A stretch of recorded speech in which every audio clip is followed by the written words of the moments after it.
Welcome to Luca is a Billionaire, where the only thing I invest in is your answers. In this video, I will explain how to achieve optimal milk supply. To begin, initiate breastfeeding as soon as possible after birth, ideally within the first hour. This early skin-to-skin contact and feeding helps establish your milk supply. Focus on ensuring your baby has a deep, effective latch to stimulate milk production efficiently.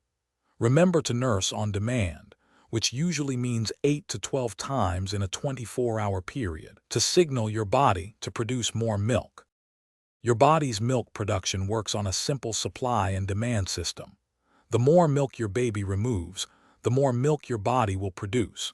It's crucial to fully empty your breasts during each feeding or pumping session. This sends a strong signal to your body to replenish and increase your milk supply.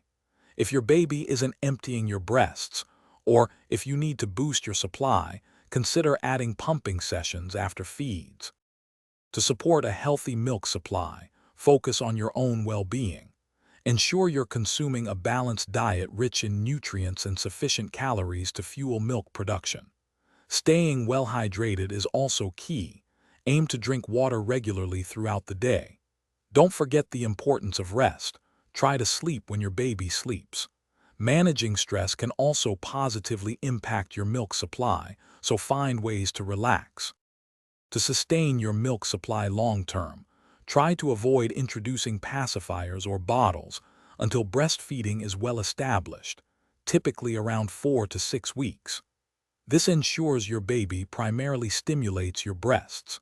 If you encounter challenges or have concerns about your supply, don't hesitate to reach out to a certified lactation consultant for personalized guidance and support. Remember to check the description for a link to a great water bottle and other helpful deals to keep you hydrated and supported on your journey. Thanks for watching and please subscribe. It's the best investment you'll ever make.